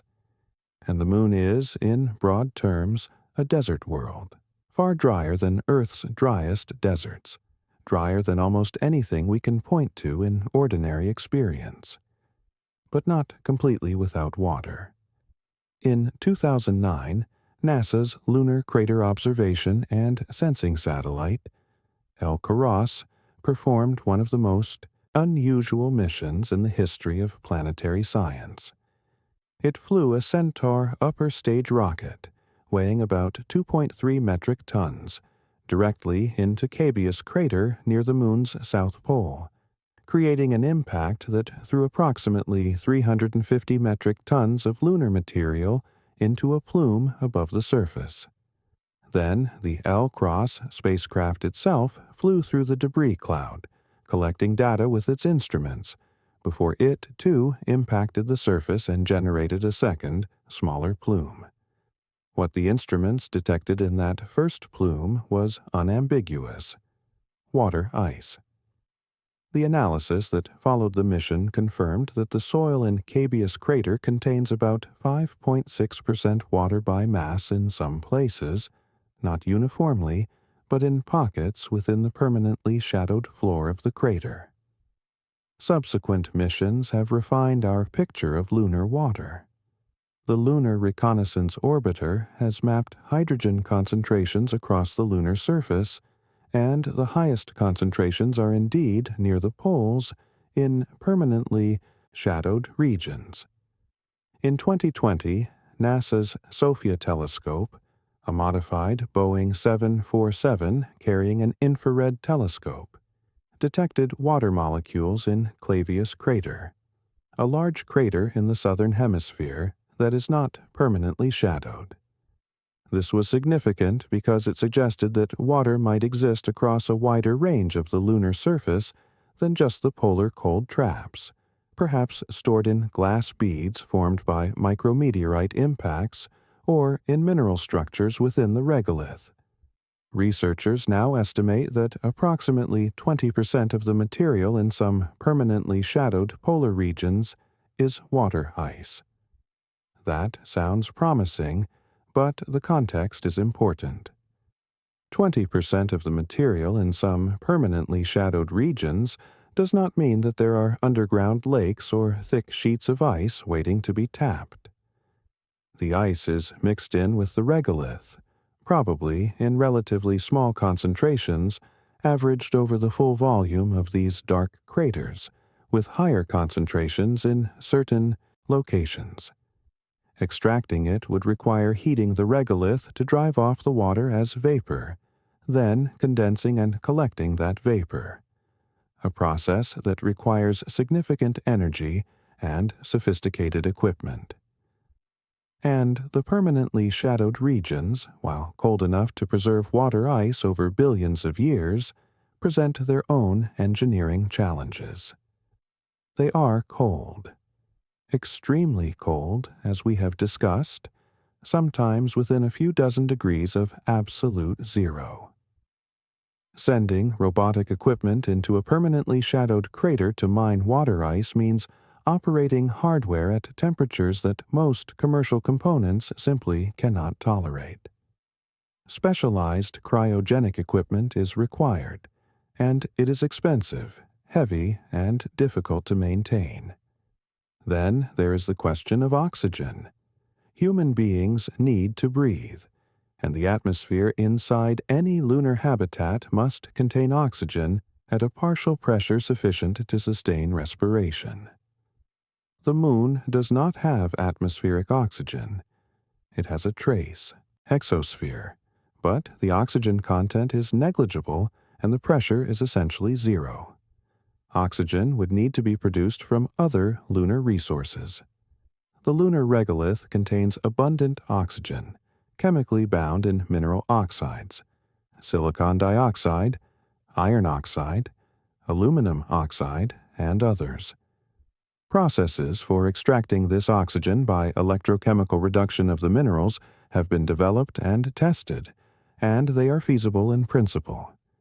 But they require significant electrical power that must come from solar panels, which are unavailable for 2 weeks of every lunar night, or from a nuclear power source, which brings its own challenges. Growing food on the Moon would be an enormous undertaking. The lunar environment is fundamentally hostile to plant life. No atmosphere, extreme temperatures, intense radiation, and a soil that lacks the nitrogen and carbon compounds, the organic material, and the microbial communities that Earth soil needs to be fertile. Plants grown in lunar habitats would need to be enclosed in pressurized, artificially lit greenhouses with carefully controlled atmospheres, temperature, and humidity. The soil would need to be imported from Earth or manufactured from lunar materials supplemented with nutrients. Water would need to be provided, filtered, and recycled with very high efficiency. In May 2022, scientists reported successfully growing plants in actual lunar regolith returned by the Apollo missions. Thale cress plants, Arabidopsis thaliana, sprouted and grew in the lunar soil, a world first. But the plants grew slowly and showed signs of stress, producing more stress-related proteins than control plants grown in Earth soil. Scaling this to produce enough food for a human population is a challenge of a different order of magnitude. Energy is the thread that runs through all of these resource challenges. Without abundant, reliable energy, you cannot extract water from ice, cannot electrolyze oxygen from minerals, cannot grow food under artificial lights, cannot maintain the temperature in your habitat, cannot drive the life support systems that recycle the air you breathe. The moon receives plentiful solar energy during the 14-day lunar day, but none during the 14-day lunar night. Solar power alone is inadequate for continuous operations. Battery storage sufficient for 2 weeks of lunar night would be immense and prohibitively heavy to launch from Earth. Nuclear fission power, small modular reactors designed for the lunar surface, is being actively developed by NASA and international partners, and it represents the most realistic pathway to reliable lunar energy. NASA's Fission Surface Power Project has been working on designs that could provide 40 kilowatts of continuous power for 10 years, enough to power a small outpost. But launching and operating a nuclear reactor on another world is a complex and expensive undertaking. The resource problem on the moon is not insoluble in principle. Everything required for human survival can be obtained or produced from lunar resources with sufficient energy and technology. But the phrase, "with sufficient energy and technology," is doing enormous work in that sentence. The energy requirements are vast. The technology is not yet developed or demonstrated at the required scale. The logistics of maintaining a complex, interdependent industrial system in an environment as hostile as the moon, with no ability to quickly replace failed components or call for emergency assistance, are daunting in ways that are difficult to fully convey. Part 9. Could we ever call the moon home? The Future Vision. You might be wondering, at this point, whether the picture I have been painting is entirely hopeless. If the moon is so hostile, so inhospitable, so expensive and dangerous and difficult to inhabit, why are space agencies around the world still planning to send humans there? Why does NASA have an ongoing program called Artemis, explicitly aimed at establishing a sustained human presence on the moon? The answer has several layers. First, there is the scientific argument, and it is genuinely compelling. The moon preserves a record of the early solar system that Earth's active geology has erased. Studying the moon's rocks and terrain in detail with the tools and judgment of human geologists rather than robotic proxies could yield insights into the history of the inner solar system, the origins of water in the terrestrial planets, the conditions that enabled life to arise on Earth, the far side of the moon, permanently shielded from Earth's radio emissions, is arguably the best place in the inner solar system to build a radio telescope sensitive to very low frequencies, opening a new observational window on the universe. These are real scientific prizes that are worth real investment. Second, there is the engineering argument. Going to the moon and surviving there, even temporarily, even in small numbers, even at great expense, develops technologies and knowledge and institutional experience that would be needed for any attempt to send humans to Mars or beyond. The radiation shielding developed for lunar habitats would be used on interplanetary spacecraft. The dust mitigation technology developed for the moon would inform the design of Martian surface operations. The resource utilization techniques developed for the lunar South Pole would be applicable to Mars, which has its own ice deposits and its own challenges. The moon is, in this framing, a training ground, not a permanent destination, but an essential proving ground. Third, there is the economic argument, though it is the most speculative of the three. The moon contains resources that may have value beyond the moon itself.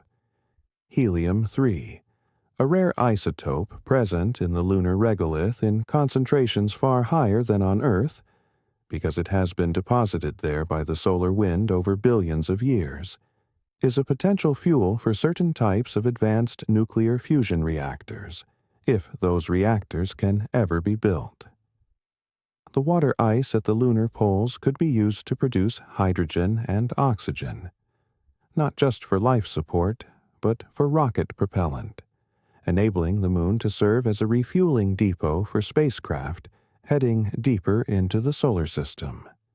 The moon's low gravity, 1/6 of Earth's, meaning 1/6 the fuel needed to launch off the surface, makes it a far cheaper place to refuel than Earth. These economic possibilities have attracted the attention not just of space agencies but of private companies. NASA's Artemis program, as of early 2026, continues to work toward returning humans to the lunar surface. Artemis 3, which would be the first crewed lunar landing since Apollo 17 in December 1972, was most recently targeting the late 2000s and 20s, though it has faced delays related to the development of the SpaceX Starship lunar lander and technical issues with the Orion capsule's heat shield. The program has identified 9 candidate landing regions near the lunar South Pole, all chosen for their proximity to permanently shadowed regions where water ice may be accessible, and their access to near-continuous sunlight on crater rims that could power solar panels. Beyond short visits, the vision for sustained lunar presence has evolved significantly in the past decade. Rather than the surface habitat designs of classic space science fiction, gleaming white domes sitting on the dusty surface, current thinking increasingly focuses on the subsurface. Scientists have identified long, sinuous features on the moon's surface that are thought to be the collapsed roofs of ancient lava tubes. Tunnels formed billions of years ago when flowing lava drained away and left behind a hollow tube of solidified rock. These lava tubes could be enormous. Some estimates suggest lunar lava tubes could be hundreds of meters wide and tens of kilometers long, large enough to contain entire cities if they were pressurized. Habitat inside a lava tube would be protected from micrometeorites by the overlying rock, would experience far less radiation, and would benefit from thermally stable temperatures in the range of -20 to -30 degrees Celsius, cold but manageable and crucially constant.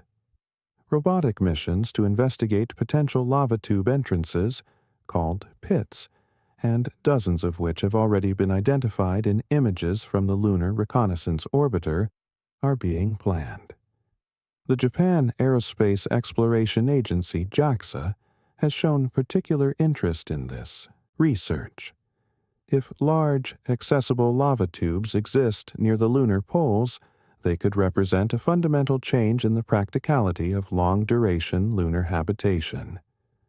But even with lava tube habitats, even with nuclear power, even with sophisticated water extraction and oxygen production and food cultivation systems, the fundamental physiological challenges of lunar gravity would remain. And the question of whether a human being could live there indefinitely, in full health, for a lifetime, not just for a research mission but as a home, remains genuinely open. The evidence suggests it would be profoundly difficult. The 1/6 gravity would impose a cumulative physical toll. The radiation, even beneath several meters of rock, would be elevated. The psychological strain of permanent separation from Earth, from the vastness of the biosphere that shaped our species, would be real and ongoing. There is a version of the future where small rotating crews of researchers spend months at a lunar South Pole outpost, rotating back to Earth regularly to recover their physiological baseline and refresh their psychological reserves. In this vision, the Moon is not a home but a workplace, a demanding, extraordinary, scientifically invaluable workplace that requires exceptional people and exceptional engineering and exceptional investment, but a workplace nonetheless. This is probably the most realistic version of extended human presence on the Moon. Not permanent settlement, but sustained presence. The truly permanent settlement, the multi-generational lunar city, the place where babies are born and children grow up and grandparents die having never seen Earth, remains, by the weight of current scientific evidence, a dream rather than a near-term engineering challenge. It is not impossible. Science does not deal in impossibilities, but it would require solving problems at a depth and scale that current technology does not approach. Artificial gravity for the habitats, perhaps through rotating ring structures, complete and sustainable closed-loop life support with essentially zero dependence on Earth resupply. Radiation mitigation sophisticated enough to support not just adult astronauts, but children and elderly people, and a solution to the psychological challenge of true, permanent, intergenerational separation from Earth. Part 10. The Moon as Mirror. What our nearest neighbor teaches us about home. There is something profound in the study of a world that so resolutely refuses to become a home. The Moon is close enough to touch, in cosmic terms, a 3-day journey by spacecraft, visible to the naked eye in such detail that you can see its features without any optical aid. It orbits us. It has been with us since nearly the beginning of our solar system. It pulled the tides that may have provided the rhythmic wet and dry cycling that helped life begin on Earth. It stabilizes Earth's axial tilt, giving us stable seasons, making our climate predictable enough for complex ecosystems to develop. In a very real sense, we owe our existence, or at least our current form, partly to the Moon. And yet everything about it tells us that it was made for looking at, not for living on. Every discovery we have made about the Moon in the past 50 years has deepened our understanding of how extraordinarily specific the conditions for human life are, and how extraordinarily well-suited Earth is to provide them. The atmosphere that the Moon does not have, that pale blue ghost of gas we can see from space wrapping our planet, is not just air to breathe. It is a radiation shield. It is a thermal blanket. It is a pressure vessel that keeps the water in our cells liquid rather than boiling away. It is a medium for carrying sound and weather and the seeds of plants. It is so familiar that we never think about it, and yet it is among the most precious things that exists in the solar system, at least from our perspective. The magnetic field that the moon does not have, that invisible continent-spanning structure generated by the convection of liquid iron deep in Earth's core, quietly deflects the worst of what the solar wind sends our way, protecting every living thing that has ever existed on Earth from doses of radiation that would be lethal over years. We cannot see it. We cannot feel it. Compass needles point toward its poles, and it creates auroras at high latitudes, and otherwise it is as invisible as the air. And yet remove it, and life as we know it becomes far more difficult, perhaps impossible.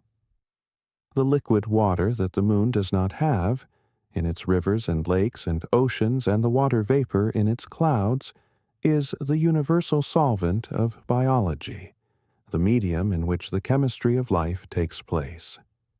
Every cell of every living thing that has ever existed on Earth contains water. The hydrological cycle, the endless circulation of water from ocean to cloud to rain to river to ocean, distributes heat around the planet, moderates temperature extremes, carries nutrients from the rocks to the sea, creates the conditions under which life can be sustained in environments far from the oceans. Without liquid water, there is no life of the kind we know. The geology that the moon gave up billions of years ago, the plate tectonics, the volcanism, the ongoing renewal of the surface, is not just a source of earthquakes and eruptions. It is a planetary recycling system that has kept Earth's carbon cycle operating over billions of years, ensuring that carbon dioxide is drawn down from the atmosphere at rates that keep the climate habitable, and released from the mantle at rates that prevent the planet from freezing. Without this geological activity, Earth might have become either a frozen snowball or an overheated pressure cooker long before complex life could evolve. And the gravity that the moon offers in such reduced quantity, the weak 1/6 g pull of a world with 73 times less mass than Earth, is insufficient to support the biological systems that 4 billion years of Earth-based evolution have built.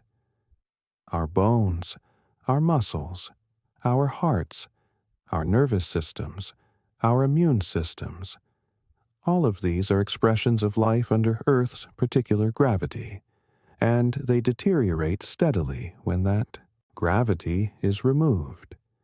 Studying the moon teaches us in the most concrete possible terms what a miracle Earth is.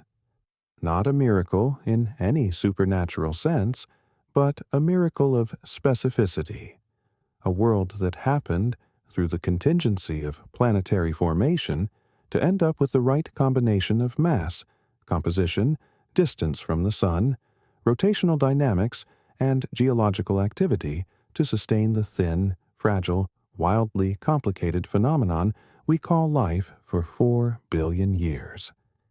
That specificity is rare.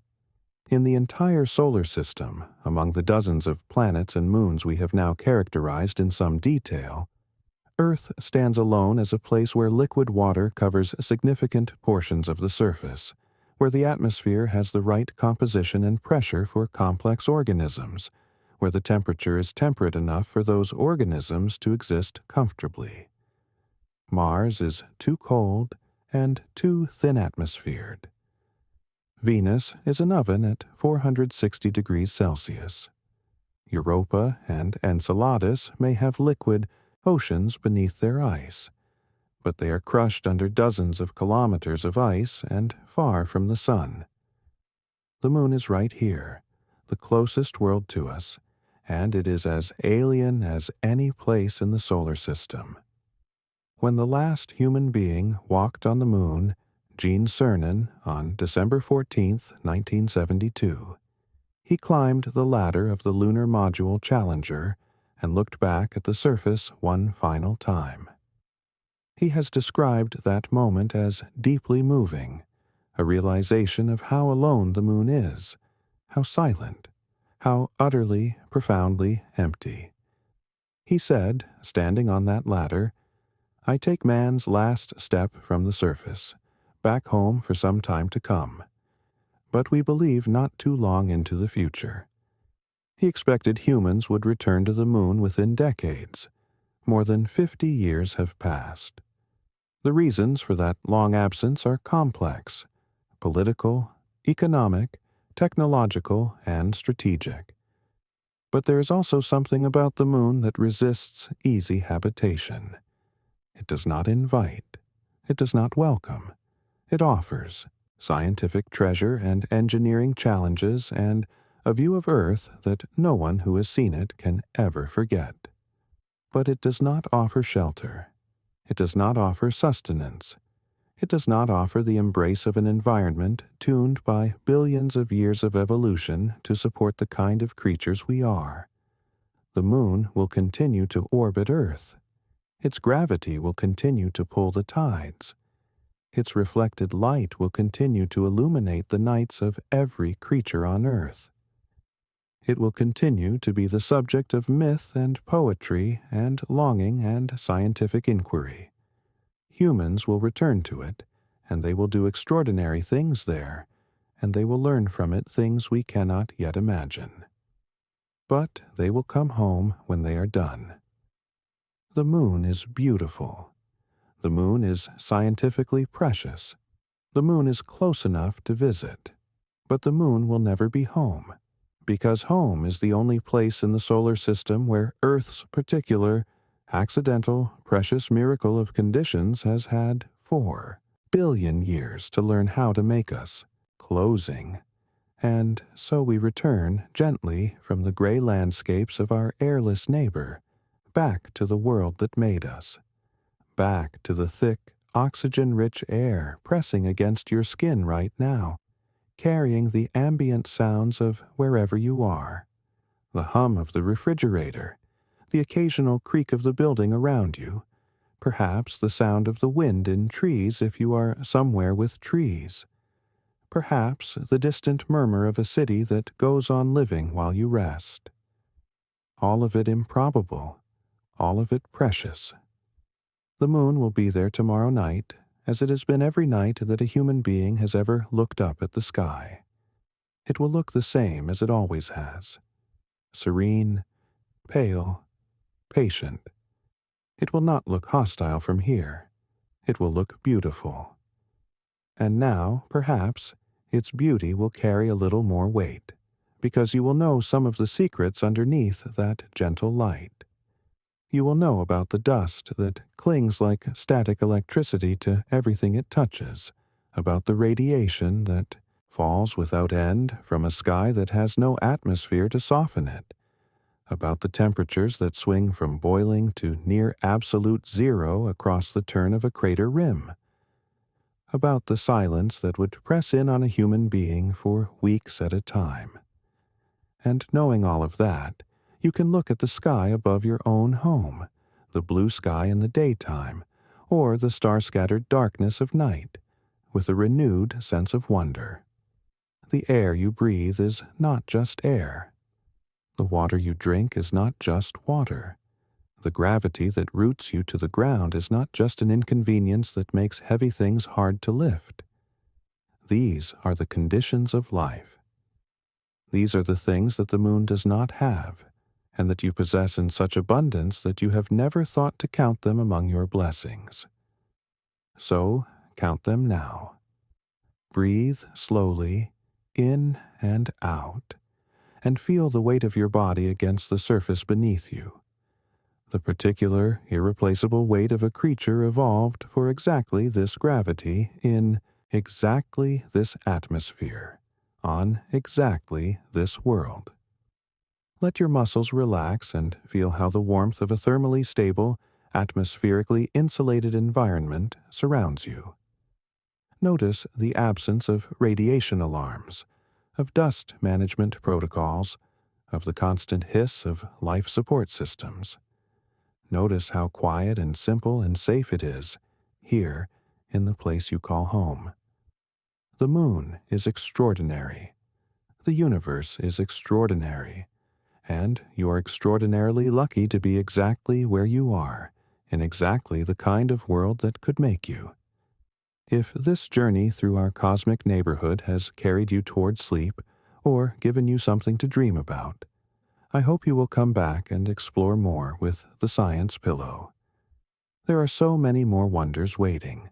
Stories of black holes and the deep ocean, of the chemistry of stars and the biology of the smallest living things, of the history of time itself, and the mathematics of the cosmos. Every night, a new adventure. Every adventure, a pathway toward rest. If you are not yet subscribed, please consider hitting that subscribe button before you drift off. It takes only a moment, and it means everything to a small channel like this one. And if tonight's journey resonated with you, a like lets the algorithm know that this kind of quiet, curious, careful science is something people want more of. Tell the universe you want to keep wondering. Sleep well. The moon is keeping watch. And Earth holds you safely in its gravity, wraps you in its atmosphere, and carries you through the solar system at 100,000 kilometers per hour as you lie here, perfectly still, perfectly at rest. Good night.